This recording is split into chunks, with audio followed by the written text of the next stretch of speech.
अस्सलाम वालेकुम defence lovers friends, इस वीडियो में हम बात करेंगे चाइनीज़ J-16 एयरक्राफ्ट के बारे में, इसकी हिस्ट्री, वेपन्स, वेरिएंट और दीगर खसूसियात के अलावा पाक फ़िज़ाइया के लिए इसकी सूटेबिलिटी को भी डिस्कस किया जाएगा। So let's start.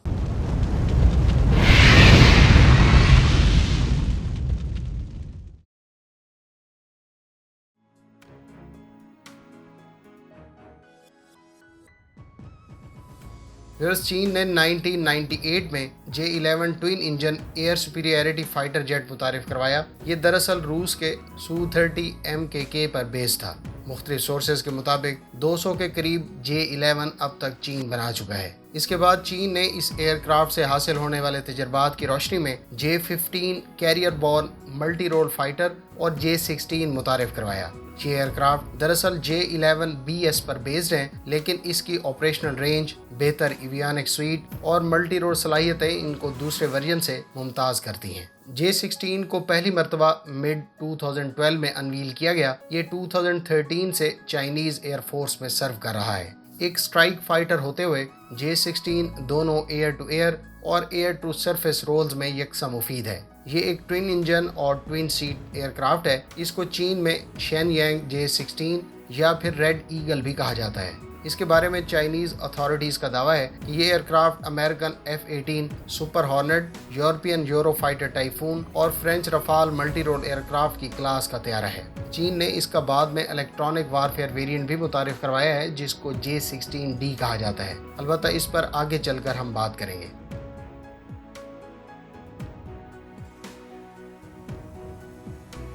फ्रेंड, इस एयरक्राफ्ट की अगर बुनियादी खसूसियात की बात करें तो इसकी लेंथ 72.2 फीट, विंग स्पैन यानी विड्थ 49.2 और maximum take off weight 35,000 kilogram है। दूसरी तरफ अगर Su-30 MKK की बात करें तो इसकी लेंथ 71.9 फीट, विंग स्पैन 48.2 और maximum take off weight 34,500 kilogram है। अलबत्ता यूरोफाइटर टाइफून इससे साइज और टेक ऑफ में कम है।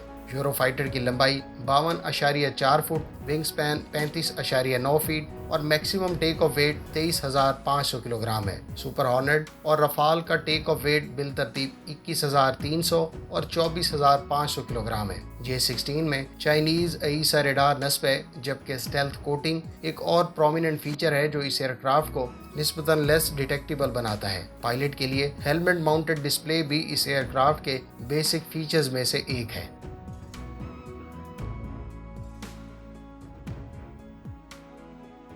फ्रेंड्स, रेड ईगल या J-16 के लेटेस्ट यूनिट्स को WS-10A के 2 इंजन से पावर्ड किया गया है, जिसमें से हर एक 33,000 पाउंड थ्रस्ट डेवलप करता है। कुछ एयरक्राफ्ट को WS-10B से पावर्ड किए जाने की भी इतलात मौजूद हैं। इब्तदाई यूनिट्स को रशियन AL-31 FP इंजन से पावर्ड किया गया था, जो इससे पहले चाइनीज़ Su-30 और इंडियन Su-30 MKI भी इस्तेमाल करते हैं।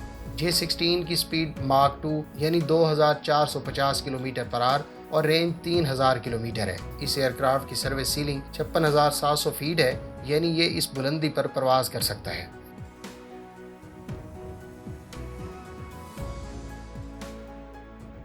एक मल्टी रोल और हैवी टेक ऑफ वेट होने के नाते इस एयरक्राफ्ट पर variety of air to ground और air to surface weapons carry किए जा सकते हैं।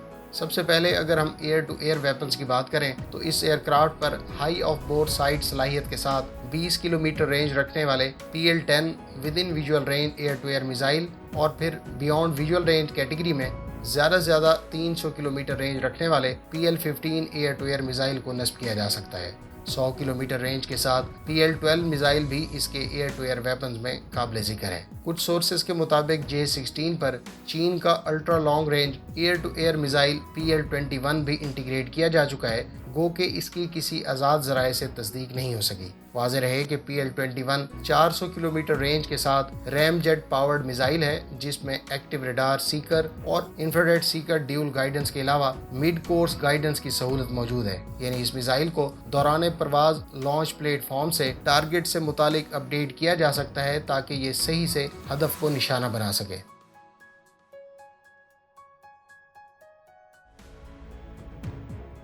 फ्रेंड्स, मिलिट्री टर्मिनोलॉजी में एयर टू सरफेस उन मिसाइल्स के लिए इस्तेमाल होता है जो सतह समंदर पर मौजूद दुश्मन के एसेट्स को निशाना बनाने के लिए इस्तेमाल किए जाते हैं। इनको उर्फ आम में एंटी शिप मिसाइल भी कहा जाता है। इस कैटेगरी में J-16 YJ-83 anti ship cruise missile को दुश्मन की शिप्स पर दाग सकता है। यह मिसाइल 200 किलोमीटर की रेंज और मार्क 1.5 की टॉप स्पीड रखता है। इस मिसाइल का एक्सपोर्ट वेरिएंट पाकिस्तान के JF-17 थंडर पर भी नस्ब है, ताहम इसको YJ-82 कहा जाता है और इसकी रेंज 180 किलोमीटर है। फ्रेंड, इस एयरक्राफ्ट के एयर टू सरफेस मिसाइल्स की कैटेगरी में कैरियर किलर के नाम से मशहूर एक और air to surface cruise missile CM-400 AKG भी J-16 के एंटी शिप वेपन में शामिल है। इस मिसाइल की रेंज 250 से लेकर 400 किलोमीटर है, जबकि सुपरसोनिक इस क्रूज मिसाइल की टॉप स्पीड मार्क 4 बताई गई है। वाज़ेह है कि CM-400 भी JF-17 थंडर से फायर किया जा सकता है।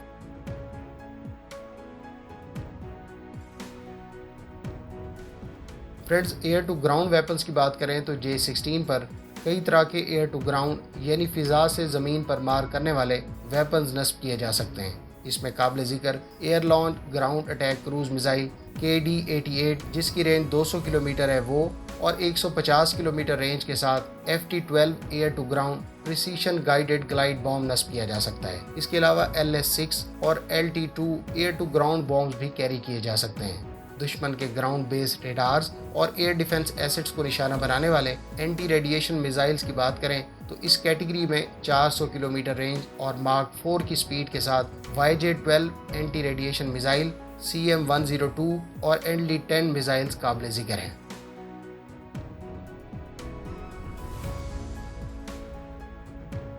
फ्रेंड्स, बिल्कुल अमेरिकन बोइंग कंपनी के EA-18G ग्रोलर तैयारे की तर्ज पर चीन ने J-16 का D वर्जन 2015 में फर्स्ट टाइम फ्लाई किया था।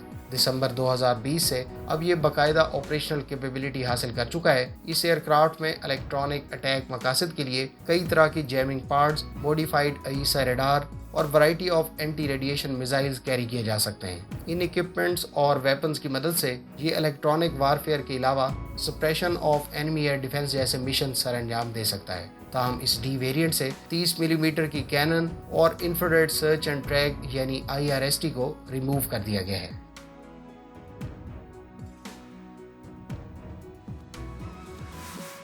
व्यूअर्स, अगर पाक फ़िज़ाइया प्रोजेक्ट अज़्म के तहत तैयार किए जाने वाले ड्यूल इंजन स्टेल्थ एयरक्राफ्ट की सर्विस में शमूलियत से पहले कोई भी ड्यूल इंजन प्लेटफॉर्म अपने फ्लीट में शामिल करने की ज़रूरत समझती है तो इस केस में J-16 बहुत से लोगों के ख्याल में एक सूटेबल ऑप्शन है। ताहम मेरे ख्याल से ड्यूल सीट 4th+ जनरेशन तैयारा इंडक्ट करने से बेहतर है कि अगर J-31 अगले 1 साल में अवेलेबल हो जाता है तो इसको इंडक्ट करना चाहिए, क्योंकि ये बेहतर टेक्नोलॉजी और एडवांस्ड फीचर्स के अलावा एक 5th जनरेशन एयरक्राफ्ट होने की वजह से पाक फ़िज़ाइया को प्रोजेक्ट अज़्म के तहत तैयार होने वाले एयरक्राफ्ट से पहले एडवर्सरीज के ऊपर एज फराहम करेगा। इसी तरह से मुस्तकबिल में एक और 5th जनरेशन एयरक्राफ्ट पर ट्रांजिशन को लेकर ये एक सूटेबल इंडक्शन साबित हो सकता है। बहरहाल, ये तमाम तर हमारी स्पेकुलेशंस हैं। पाक फ़िज़ाइया की ज़रूरियात और चैलेंजेस हुकाम के इल्म में हैं और इसका हल भी उनके मतमे नज़र है। आप इस बारे में क्या राय रखते हैं? कमेंट बॉक्स में इसका इज़हार ज़रूर करें। अगर आपको ये वीडियो अच्छी लगी तो इसको लाइक और शेयर ज़रूर करें। चैनल को अभी तक सब्सक्राइब नहीं किया तो इसको सब्सक्राइब कर लें और साथ में मौजूद बेल आइकन दबाएं ताकि आपको हर नई आने वाली वीडियो का नोटिफिकेशन मिल सके। मिलते हैं नेक्स्ट वीडियो के साथ। अपनी दुआ में याद रखिएगा। अल्लाह हाफिज़। पाकिस्तान जिंदाबाद।